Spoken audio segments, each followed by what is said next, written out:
Bonsoir à tous.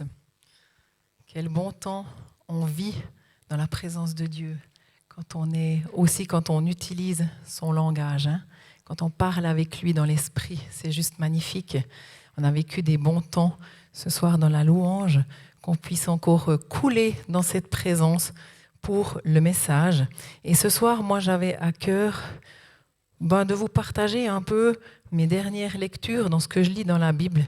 Et puis j'ai été interpellée par le fait que Dieu, il est un Dieu d'ordre. Alors vous me direz que c'est peut-être normal, vu mes lectures dans Roi et dans Samuel, parce qu'on voit vraiment dans ces textes que David, il a été choisi par Dieu pour être roi, parce qu'il était un homme selon le cœur de Dieu. Et David, il donne déjà de l'ordre, il établit des tribus, des prêtres, les gardiens des portes, etc. Allez relire si vous voulez en savoir plus. Et c'est un homme qui établit de l'organisation pour le bien de tous. Il le fait avec l'autorité qui lui a été donnée par Dieu, et puis il le fait aussi avec une responsabilité envers les biens qui lui ont été confiés. Dieu, il est le même hier, aujourd'hui que demain. Il ne change pas et il est toujours ce Dieu d'ordre et d'organisation. Et puis en fait, il nous demande qu'il y ait de l'ordre et de l'organisation en premier dans nos vies, dans nos familles et dans l'Église. Et puis quand je pensais à ce message, je me suis dit, un Dieu d'ordre, ça a résonné avec moi, la famille, dans le sens que cet été, on a eu Julien et Sandra Duby qui sont venus à la conférence et puis ils nous ont parlé des rôles que chacun avait dans la famille, dans le couple. Et puis on voit encore là qu'il y a un ordre, que c'est établi la famille selon l'ordre divin de Dieu. Ici, dans l'Église, on essaye aussi qu'il y ait de l'ordre avec l'organisation dans les divers secteurs. Et puis pour cela, le leadership, il collabore avec le gospel opérationnel. C'est tous les leaders de secteurs de l'Église où on se rencontre, où on se pose des questions par rapport au futur et aux personnes qui vont arriver. Il y a une parole qui nous a été donnée, comme quoi il y avait 500 personnes qui allaient arrivée. Elle a été donnée par David Wagner à un autre David, c'est beaucoup question de David ce soir, à David et Claudia. Et puis, il a dit qu'il y a des familles qui allaient arriver avec des enfants. Alors, au dernier gospel opérationnel, on s'est posé la question de savoir comment on pouvait se multiplier dans nos secteurs pour être prêt à accueillir ces personnes, puis qu'on ne soit pas débordé ni surpris quand ils arriveront. Parce que si David et Claudia ont reçu 500 personnes, un jour, David avait reçu, lui, 2000 personnes. André, dimanche passé, il nous a donné une parole une parole de sagesse. Il a dit que Dieu, il allait survenir dans notre Église, et il parlait pour le gospel, et il a dit qu'il allait survenir dans la ville de Delémont. Alors survenir, c'est quelque chose qui arrive soudainement et puis qui arrive à l'improviste. Puis moi, ça m'a tout de suite fait penser à ces personnes qui allaient arriver. Et pour pouvoir bien les accueillir, ça demande de l'organisation, mais ça demande aussi de la préparation pour nous au niveau personnel. Et je crois que les messages qu'on entend ces derniers temps, ils nous y préparent bien parce qu'ils parlent de la sanctification, puis ils parlent aussi d'avoir une relation personnelle avec le Saint-Esprit, parce que c'est ça qui va faire la différence. Considérer la sainteté de Dieu, ça commence tout d'abord pour soi-même, pour être sanctifié dans notre être intérieur, afin que la vie qu'on mène, elle glorifie la sainteté de Dieu. Puis avoir une intimité avec le Saint-Esprit, c'est tout simplement pour entendre de lui, pour entendre ses plans, ses stratégies, pour le suivre dans nos vies et dans cette démarche d'accueil aussi des personnes qui vont venir rejoindre notre assemblée. D'ailleurs, j'aimerais vous demander de prier pour ces sujets, Que le Seigneur, vraiment, il nous donne sa sagesse, il nous donne ses plans de comment on va se multiplier dans nos secteurs pour être prêts à les accueillir. Ceux qui arriveront, ceux qui commencent déjà à venir et ceux qui arriveront au temps voulu par Dieu.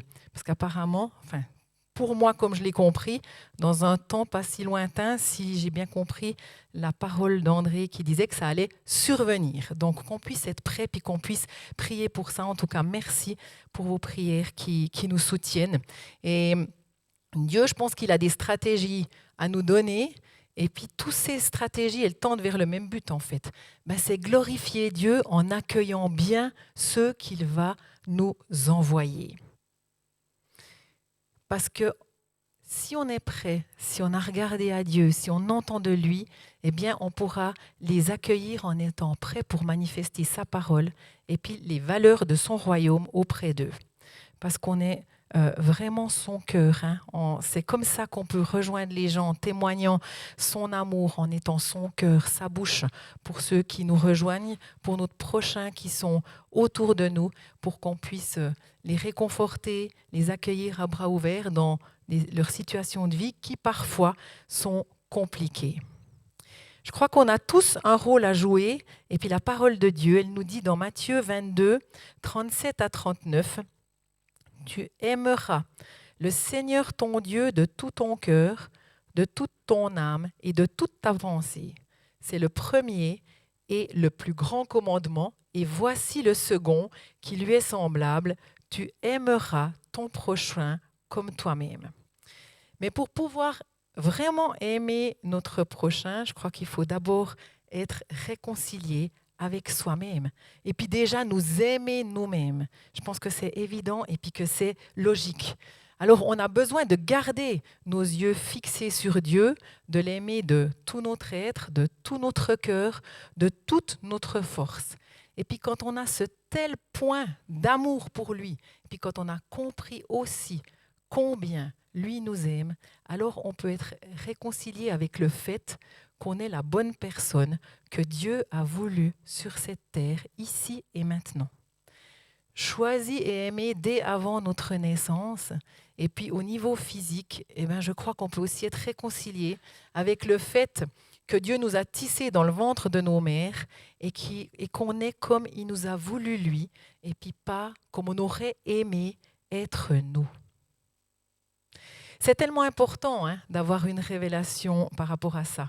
Parce que j'entendais encore dernièrement Sandra Duby qui en parlait, puis elle disait que si on était en guerre contre nous-mêmes, parce qu'on ne s'aimait pas, parce qu'on se dénigrait, parce qu'on prononçait des mauvaises paroles, quelque part des paroles de malédiction sur nos vies, eh bien comment on pourrait conquérir des territoires pour Dieu ?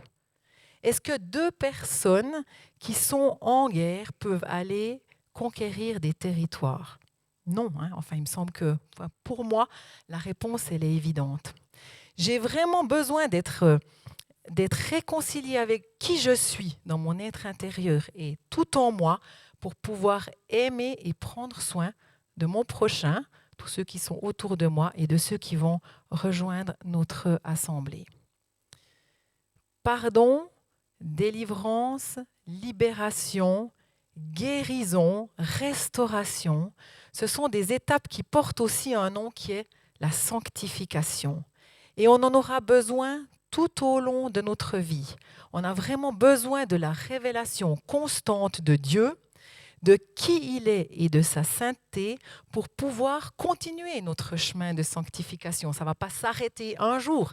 Ça a commencé le jour où on a dit oui à Jésus, mais je crois qu'on a besoin vraiment de continuer là-dedans.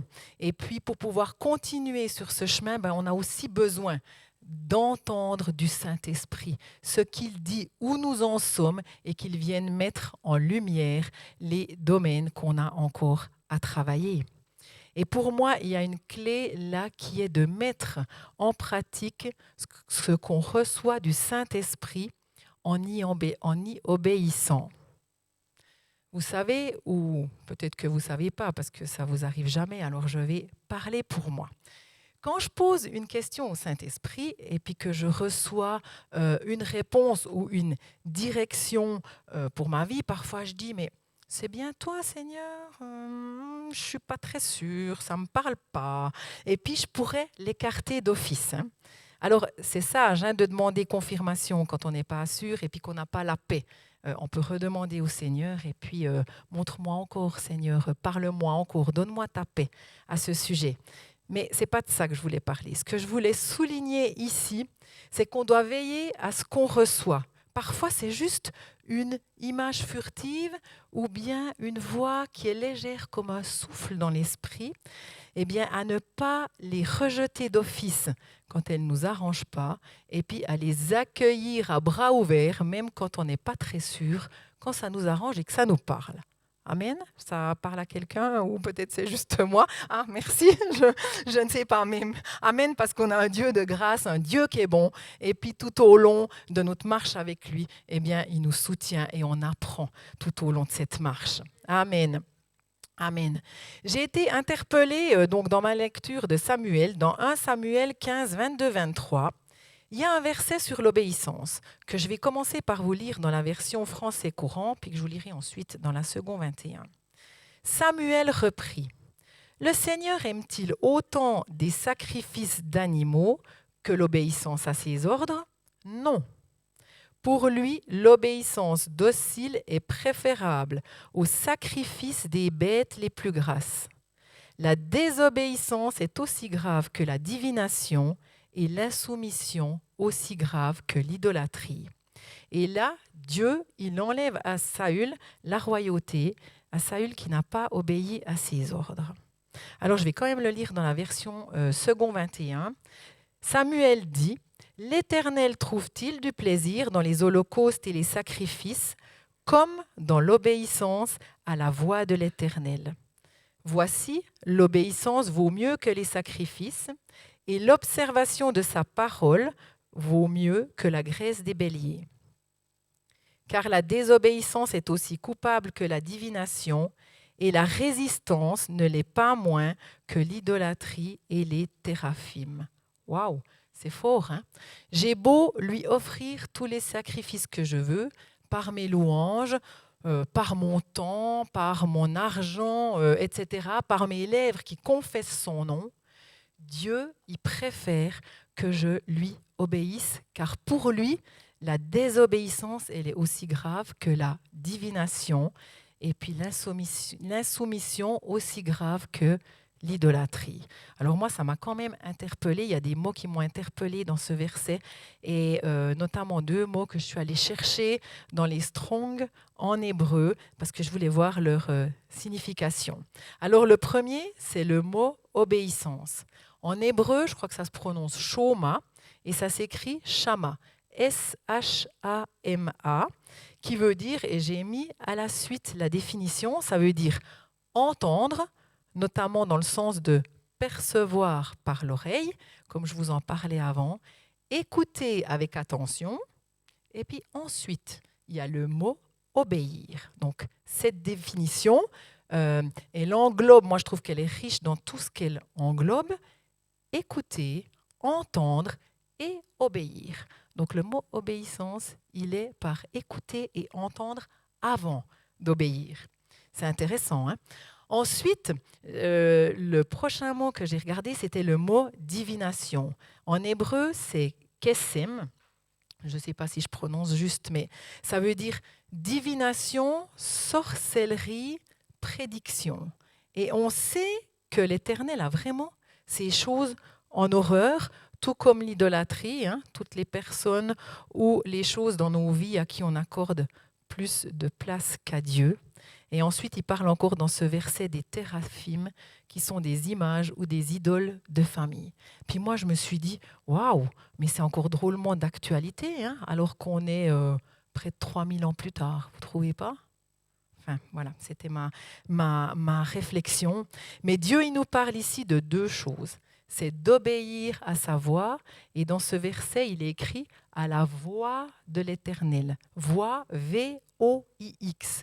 D'entendre ce qu'il nous dit dans l'esprit et de considérer dans notre esprit, quand on a entendu ce qu'il nous a dit, de le considérer et d'y obéir.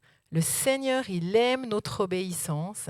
Et alors peut-être que vous me direz, mais s'il aime tant qu'on fasse sa volonté, s'il aime tant qu'on obéisse, alors où est-ce qu'on trouve sa volonté? Eh bien, la première source où on trouve sa volonté, c'est clair, c'est la Bible, d'où l'importance de la lire. Parce que voilà, si on peut se poser une question, c'est quand même dans la Bible qu'il y a la volonté de Dieu, on y découvre qui est Dieu, on peut y lire ce qu'il aime, ce qu'il n'aime pas, comment on devrait se comporter pour que ça ait des effets bénéfiques, déjà sur notre propre personne, puis ensuite sur notre entourage. Amen. On voit, je me disais, on entend maintenant partout parler d'influenceurs, d'influenceuses qui sont suivis vraiment par des milliers de personnes sur les réseaux sociaux, puis qui ne sont pas toujours une bonne source d'influence. Nous, qu'on puisse vraiment transpirer les valeurs du royaume de Dieu pour être des bonnes sources d'influence, là où Dieu nous a placés dans notre sphère d'influence, dans notre famille, avec nos amis, au travail, même à l'église. L'influence qu'on peut avoir sur les autres, elle découle toujours d'une source d'influence. Et la meilleure source de référence qu'on peut avoir dans ce monde, c'est la Bible. C'est la Bible. Ce n'est pas juste des textes, ce n'est pas juste des histoires, mais c'est vraiment la parole de Dieu qui y est écrite et c'est Dieu lui-même qui s'y révèle. Il s'y révèle par son amour, il en parle, par sa sainteté, sa volonté, sa justice, sa paix, sa patience, sa joie, les choses qu'il aime et celles qu'il a en horreur. Amen, amen. Et je vais vous donner un petit témoignage par rapport à la parole de Dieu. Un dimanche, je suis venue au culte et puis j'avais vécu dans des temps de louange vraiment puissants, vraiment forts, dans la présence de Dieu où j'avais reçu des choses pour ma vie. Et puis après, dans le message, ça a coulé vraiment dans cette même puissance. Je crois que c'était David qui prêchait sur sa série sur le Saint-Esprit. Et puis là encore, c'était tellement bon. Puis après la célébration, il y a une sœur de l'église qui est venue près de moi et puis qui m'a donné une parole de connaissance qui a confirmé une direction pour ma vie. Puis ça m'a vraiment encouragée. Et puis j'étais, au ciel, quoi. Tellement j'étais bien, c'était juste magnifique. Pendant la louange, ce même dimanche, André, il avait eu une parole. Puis il a dit que le Seigneur nous attendait pour nous parler dans le lieu secret. Alors, j'ai bien entendu ce qu'André avait dit. Puis quand je suis rentrée à la maison, tout encore baignée de cette atmosphère du ciel, je me suis dit, allez, va dans le lieu secret, je veux voir ce que Dieu va me dire, ce que je pourrais bien recevoir. Alors, je suis allée, ce soir-là, c'était mon lieu secret, c'était dans mon lit. Je suis allée dans mon lit, puis j'ai dit, ah, Seigneur, tu veux me parler? Qu'est-ce que tu as à me dire? Et puis, j'entends dans mon esprit, mais clairement, tu me méprises, tu te ris de moi et tu te moques de moi. Wow! Alors, c'était la douche froide, mais vraiment, ce n'était pas du tout ce à quoi je m'attendais. Et puis j'ai dit, mais Seigneur, où est-ce que je te méprise et où est-ce que je me moque de toi? Et la réponse, elle ne s'est pas fait attendre. C'est comme si j'ai entendu la voix du Seigneur qui criait dans mon oreille, toujours plus fort, à tel point qu'à un moment, j'ai dû mettre la main sur l'oreille tellement c'était fort. Et ça disait, fais-moi confiance et crois à ma parole. Fais-moi confiance et crois à ma parole. Fais-moi confiance et crois à ma parole. Crois à ma parole parce que je suis la parole. Et ce que j'ai dit au travers de ma parole s'accomplira. Amen. J'ai tout de suite demandé pardon à Dieu pour mon incrédulité. Et il y a eu un shift dans mon esprit, un renouvellement dans mes pensées qui fait que maintenant, je considère la parole avec une autre perspective. Non plus de mon point de vue, mais du point de vue de Dieu dans ce qu'il dit là. Amen. Croyez à la parole et faites-lui confiance. Ésaïe 55, 10, 11 dit « La pluie et la neige tombent du ciel, mais elle n'y retourne pas sans avoir arrosé la terre, sans l'avoir rendue fertile, sans avoir fait germer les graines. Elle procure ainsi ce qu'il faut pour semer et ce qu'il faut pour manger. Eh bien, il en est de même pour ma parole, pour ma promesse. Elle ne revient pas à moi sans avoir produit d'effet, sans avoir réalisé ce que je voulais, sans avoir atteint le but que je lui avais fixé. Amen. Amen. Est-ce que le Dieu de la parole est notre Dieu? Si je pose cette question, c'est parce que dans 1 Samuel 16, au verset 30, on voit Saül qui dit à Samuel, après que Dieu l'ait rejeté, lui a envoyé la royauté, il y a Saül qui dit à Samuel, « Je suis coupable, mais je t'en supplie, traite-moi avec respect devant les anciens et le peuple d'Israël. Reviens avec moi pour que je puisse aller adorer le Seigneur ton Dieu. » Puis moi, il y a quand même quelque chose qui m'a interpellée. Pour que je puisse aller adorer le Seigneur ton Dieu. Je me suis dit, mais c'est comme si les mots, ils m'ont sauté à la figure. Je me suis dit, oui, mais alors, attends, apparemment, le Dieu de Saül, c'était pas le même Dieu que celui de Samuel, selon les propres paroles de Saül qui déclare là. Et on sait que Dieu, il l'a déchu de ses droits parce qu'il a établi un roi selon son propre cœur. Qui est notre roi? Est-ce que le Dieu de la parole est le roi de notre cœur? Est-ce qu'il est le roi de nos vies? Et est-ce qu'on l'a établi comme tel? Parce que si pas, comment on pourrait lui faire confiance qu'il est le Dieu de la parole et un Dieu de parole qui honore ce qu'il dit dans sa parole? Dans 1 Samuel 27, si on continue dans les textes, on voit l'histoire de David de l'histoire de David qui est parti se réfugier chez les Philistins parce que le roi Saül voulait le tuer et qui s'est dit qu'en quittant le territoire d'Israël, il lui échapperait. Alors David y va devant le roi de Gath. Et puis il lui demande une ville pour s'établir. David, il était là avec sa famille et il y avait 600 hommes dans la Bible, enfin dans la mienne c'est marqué 600 compagnons qui l'ont accompagné aussi avec leur famille. Et David, il demande au roi de Gath une ville pour y demeurer. Et le roi de Gath, il a accepté, il leur a donné la ville de Siclag pour s'y installer. Ils se sont installés là et David, il a mené des combats où il ne laissait pas un seul survivant pour pas que le roi de Gath puisse penser qu'il le trahissait et il avait, ce roi, toute confiance en David. Alors quand le roi de Gath il rassemble ses troupes pour aller combattre Israël, il demande à David et ses compagnons d'en faire partie. Mais ce sont les propres soldats du roi qui n'ont pas confiance en eux parce qu'ils pensaient qu'ils allaient se retourner contre eux et puis combattre pour Israël. Alors ils ont demandé au roi de les renvoyer. Et c'est ce qu'il a fait. Alors David et ses compagnons, ils sont rentrés chez eux.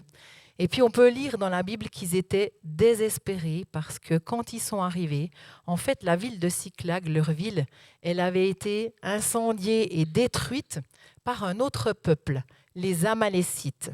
Ils avaient fait prisonnier toute leur famille, ils ne les avaient pas tués, mais ils les avaient fait prisonniers, ils les avaient emmenés au loin, ils avaient pris tout le butin qui était là aussi, tout ce qu'il y avait dans leur ville. Et David et ses compagnons ne savaient pas où les Amalécites les avaient emmenés. Alors ils pleurent, ils se lamentent. Et David, il se trouve là dans une situation vraiment angoissante parce que ses compagnons, ils parlent de le tuer, parce qu'ils ont de l'amertume dans leur cœur, parce que leurs familles ont été enlevées.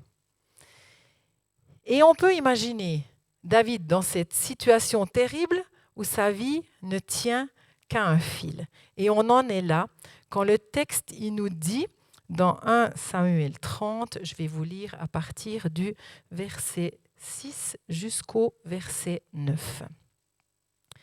Finalement, David se vit dans une situation très angoissante, car ses compagnons parlaient de le tuer à coups de pierre. Chacun d'eux était plein d'amertume en pensant à ses fils et à ses filles. Cependant, grâce au Seigneur, son Dieu, David reprit courage. David dit au prêtre Abiathar, fils d'Ahimelech, « Apporte-moi les objets sacrés pour consulter le Seigneur. » Abiathar les apporta. David interrogea le Seigneur, « Si je poursuis cette bande de pillards, est-ce que je les rattraperai ?»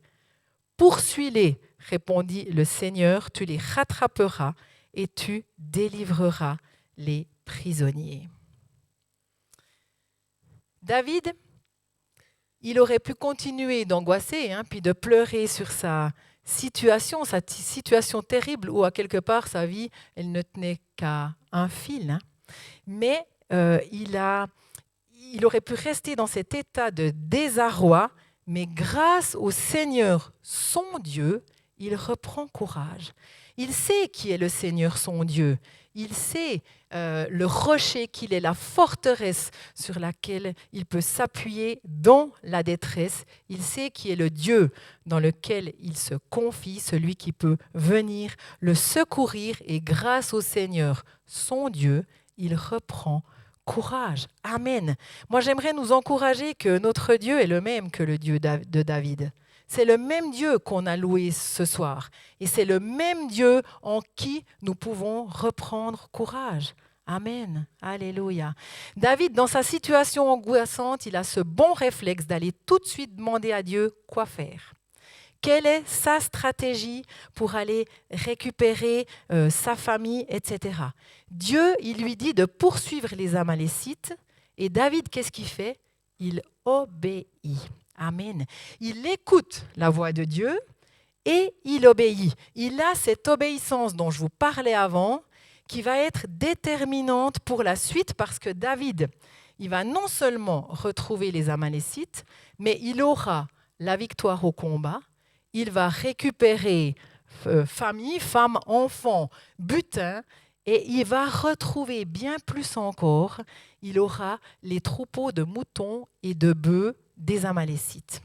Donc, amen. Moi, je pense que ça vaut vraiment la peine de reprendre courage en Dieu dans nos situations angoissantes, dans nos situations défiantes, puis de persévérer avec la force que Dieu nous donne à ce moment-là. C'est ce qu'a fait David. Il était désespéré, mais en fait, il aurait pu tout laisser tomber, et puis il aurait perdu bien plus que sa vie, bien plus que sa famille et ses biens, parce qu'il aurait encore perdu sa vie. Mais il a repris courage et il a reçu bien plus que ce qu'il était venu chercher. Ça doit nous encourager de ne pas laisser ce que Dieu a déposé dans nos cœurs, nos familles, nos rêves, les plans qu'on a reçus de Dieu. Tout ça, ne pas être volé par l'ennemi, mais de demander à Dieu sa stratégie pour les récupérer. C'est ce qu'a fait David. Et c'est là vraiment que l'écoute du Saint-Esprit, elle est importante pour qu'on puisse aller au combat avec la force que Dieu nous donne. Comme Gédéon, vaillant héros, va avec la force que je te donne, va avec la force que tu as aussi. C'est Dieu qui nous donne la force dans ces instants-là. Parce que la bataille, c'est Dieu qui l'amène avec nous et pour nous. Et il l'amène toujours d'un lieu qui est le lieu de la victoire. Amen. Parce qu'en Christ, tout est accompli. Alléluia. Que ça puisse vraiment nous encourager pour nos vies personnelles et puis aussi pour l'Église. Parce que Dieu, il a donné des visions pour le gospel. Et alors qu'on en voit les prémices, mais peut-être pas encore tous les fruits, eh bien qu'on puisse les visualiser dans l'esprit, qu'on ne nous décourage pas, mais qu'on aille chercher dans la prière, dans la proclamation, ce que Dieu nous a montré pour cette Église, et bien plus encore, parce que le Dieu est le Dieu de la providence, le Dieu de l'abondance, le Dieu qui restaure et le Dieu qui peut faire bien plus que ce que nous pensons ou nous imaginons. On a un Dieu qui est toujours avec nous, un Dieu qui ne nous abandonne jamais. Il nous le rappelle dans sa parole. On a un Dieu d'alliance et on sait le prix qui a été payé par Jésus pour qu'on puisse être au bénéfice de son alliance. Claudia, elle nous a rappelé il y a 15 jours dans son message l'importance, la puissance des alliances et de veiller avec qui on s'allie. Elle nous a parlé dans son message d'une alliance, celle que David avait faite avec Jonathan, un pacte d'amitié qui liait leurs deux âmes. Et elle a dit qu'elle ne voulait pas nous en dire plus, mais qu'elle nous encourageait à aller lire dans 2 Samuel 9, l'impact de la puissance de cette alliance et de ses retombées. Alors, ce qui est drôle, ou non, je ne veux pas dire comme ça, ce qui était plutôt inspiré, je vais dire ça, c'est que j'avais prévu d'en parler avant d'entendre le message de Claudia. Et dimanche dernier, Jérémy Gachon, il parle aussi de cette même alliance entre David et Jonathan et de ce qui a eu comme impact par rapport à ça. Puis je me suis dit, je suis allée prier, j'ai dit Seigneur, peut-être que c'est trop d'en reparler une 3e fois. Des fois on dit, 2 c'est assez, 3 c'est trop. Et puis c'est comme si j'avais reçu jamais 203. Donc, ce soir, il faut croire que Dieu veut appuyer sur quelque chose. Alors, je vais vous parler de cette alliance de David et Jonathan et de ce que ça a eu comme impact, parce qu'elle nous parle d'un homme qui s'appelle Méphibosheth et qui habitait Lodébar. Alors, la Bible, elle commence par nous en parler dans 2 Samuel 4,4. Jonathan, fils de Saül, avait un fils infirme des jambes. Celui-ci avait 5 ans lorsqu'arriva de Jizréel la nouvelle de la mort de Saül et de Jonathan. Sa nourrice l'avait pris pour s'enfuir. Dans la précipitation, il tomba et resta boiteux. Son nom était Méphibosheth. Alors on apprend là que Jonathan, il avait un fils, Méphibosheth, et qui est resté estropié suite à sa chute parce qu'il est tombé quand sa nourrice, elle voulait s'enfuir. Et on arrive ensuite, on n'en entend plus parler, de Méphibosheth, jusqu'à ce qu'on arrive dans 2 Samuel 9, et je vais vous lire les versets 1 à 10 sur ce qu'il est dit à son propos. Un jour, David demanda, « Reste-t-il un survivant de la famille de Saül ? J'aimerais le traiter avec bonté à cause de Jonathan. » Or, la famille de Saül avait un serviteur nommé Siba. On le fit venir devant le roi. David lui demanda, « Es-tu bien Siba ? » ?»« Oui, Majesté, répondit-il. « Ne reste-t-il plus personne de la famille de Saül que je puisse traiter avec la bonté de Dieu ?» reprit le roi. « Il reste un fils de Jonathan, déclara Siba. Il a les jambes estropiées. Où est-il ? Il se trouve chez Makir, fils d'Amiel, à Lodébar, dit Siba. David envoya quelqu'un le chercher. Lorsque Méphibosheth, fils de Jonathan et petit-fils de Saül, arriva chez David, il se jeta le visage contre terre devant le roi. David l'interrogea. « Es-tu Méphibosheth ? » ?»« C'est bien moi, Majesté, répondit-il. « N'aie pas peur, lui dit David. À cause de ton père Jonathan, je veux te traiter avec bonté. Je te rendrai toutes les terres qui appartenaient à ton grand-père Saül, et de plus tu mangeras tous les jours à ma table. » Méphibosheth s'inclina et dit, « Majesté, pourquoi te préoccupes-tu de moi, un pauvre chien crevé ?» Cependant, le roi fit venir Siba, serviteur de Saül, et lui dit, « J'ai donné à Méphibosheth, le petit-fils de ton maître, tout ce qui appartenait à Saül et à sa famille.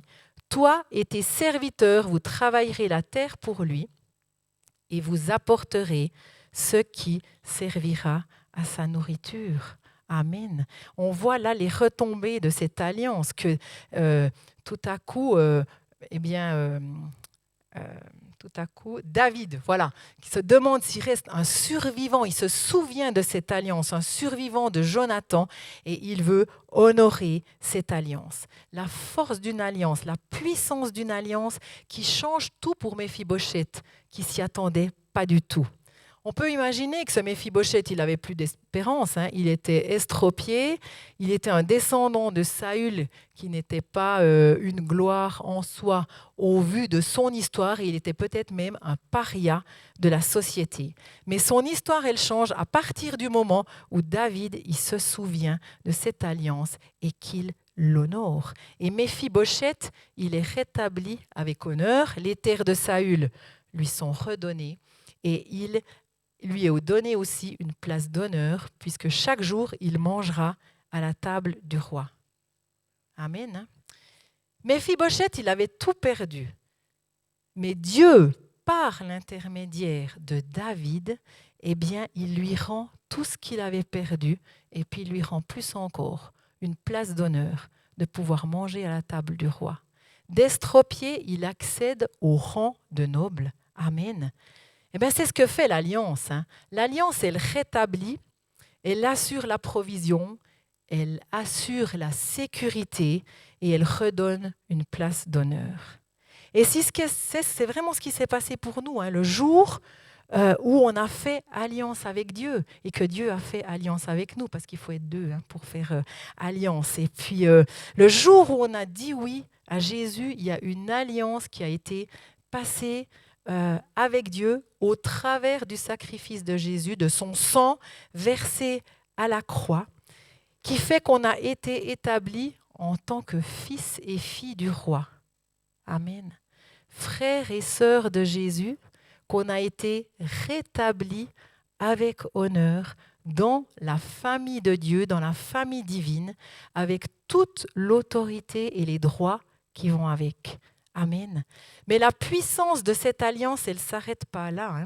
Parce que Dieu, il se souvient de son alliance et il se souvient de nous. Comme David s'est souvenu de son alliance, il ne l'a pas oublié et il n'a pas oublié Méphibosheth. Dieu, dans la Bible, il nous a dit qu'il ne nous laisserait pas, il ne nous laisserait jamais, il ne nous abandonnerait pas. Et la puissance de son alliance, elle nous assure qu'il est là avec nous à chaque instant, tout le temps. Dieu est avec nous, il ne nous abandonne pas, il nous redonne courage, il envoie son armée au milieu de nos situations de détresse, de ténèbres pour nous secourir et il vient nous rendre courage, il vient nous dire qu'on peut être en sécurité et en paix avec lui, quelles que soient nos circonstances de vie. Amen. Ésaïe 41:10 dit « N'aie pas peur maintenant, car je suis avec toi. Ne lance pas ces regards inquiets, car ton Dieu, c'est moi. Je viens te rendre courage, j'arrive à ton secours et je te protège par ma main droite victorieuse. » Amen. On a un Dieu d'alliance qui connaît la puissance des alliances et à plus forte raison, la puissance de l'alliance qu'on a passée avec lui. Il y a des moments dans nos vies où on se sent comme des Méphibosheth, où on est perdu, où on est faible, où on est sans espoir, où on est malade. Et c'est dans ces moments-là qu'on a à se rappeler qu'on a une alliance avec celui qui peut nous restaurer, nous fortifier, nous redonner vie là où il n'y en a plus, ou bien où on se décourage, ou bien là où il y en a moins. Amen. Et Dieu, il peut le faire lui-même en un instant, dans sa grâce et sa bonté, ou bien il peut envoyer des David, des personnes qui placent à nos côtés pour pouvoir faire sa volonté dans nos vies. Amen. Amen. Qu'on puisse écouter la voix de Dieu, on en revient, écouter la voix de Dieu et lui obéir quand il nous demande d'être des David pour quelqu'un. Et qu'on puisse être assez sage pour reconnaître les David que Dieu nous envoie quand on est comme Méphibosheth. Amen. Dieu, c'est un Dieu d'alliance, on a une puissante alliance avec lui. Alors moi, j'aimerais vous inviter à réfléchir à ce que vous avez perdu ou que vous croyez avoir perdu et que Dieu, dans sa fidélité d'alliance et parce qu'il se soucie de vous, qu'il ne vous oublie pas, eh bien qu'il vous invite à reprendre dans l'esprit par la foi. ce soir. Et je crois que Dieu, il aimerait vraiment venir redonner des choses ce soir comme ça a été fait à David quand il a retrouvé famille et butin, et à Méphibosheth. Alors, j'aimerais qu'on puisse fermer nos yeux et puis je vais prendre un temps pour prier.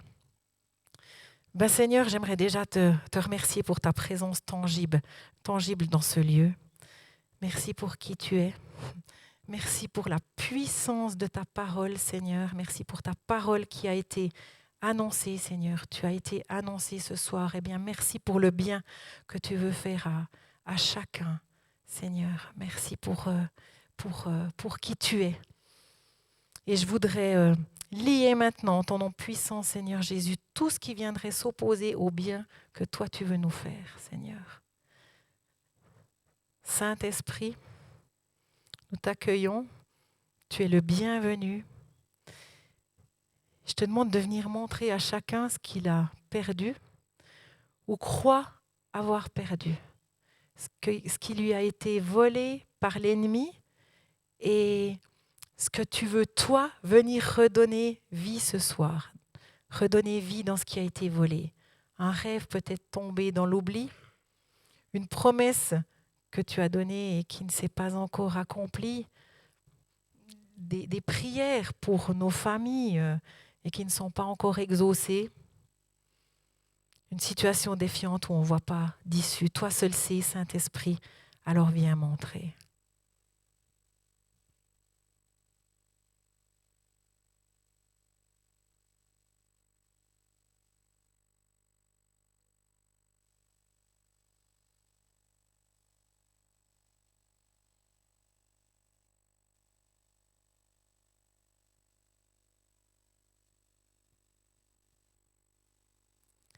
Chacun a reçu.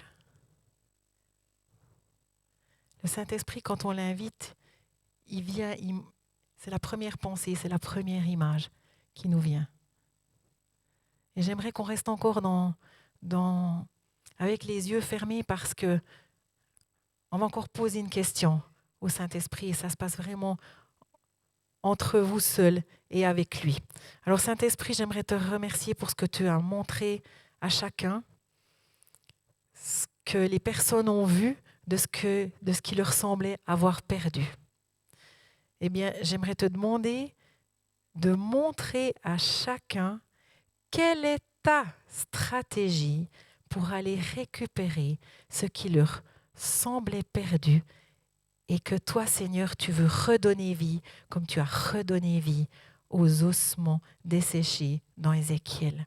Alors je te demande, Saint-Esprit, de venir donner tes plans et tes stratégies à chacun.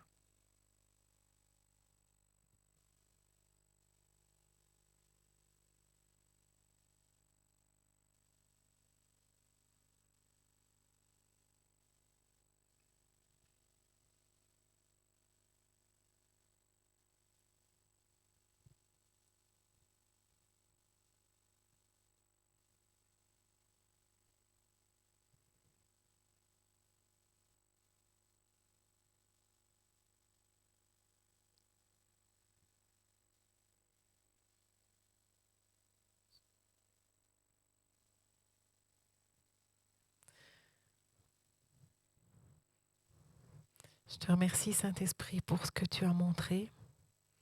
Je te remercie pour ce que tu es venu mettre en lumière. Je te remercie pour les plans, les stratégies que tu as montrées. Et je te prie, Seigneur, pour que chacun, après avoir entendu, puisse obéir et mettre en pratique. Parce que c'est ça, c'est aussi une louange que tu aimes, Seigneur, c'est notre obéissance. Et tu viens toujours nous montrer des choses pour notre bien. Alors, merci. Et j'aimerais vraiment vous encourager, alors qu'on va prendre la Sainte Seine, eh bien de prendre le pain et le vin ce soir comme un renouvellement de notre engagement dans l'alliance, de glorifier Jésus parce que c'est au travers de lui qu'on a accès à cette alliance. Et puis après, de pouvoir être reconnaissant pour ce que le Saint-Esprit vous a montré, ses plans et sa stratégie. et puis d'y obéir parce que c'est la louange que Dieu aime. Amen. Alors soyez bénis et je laisse la parole à Pascal.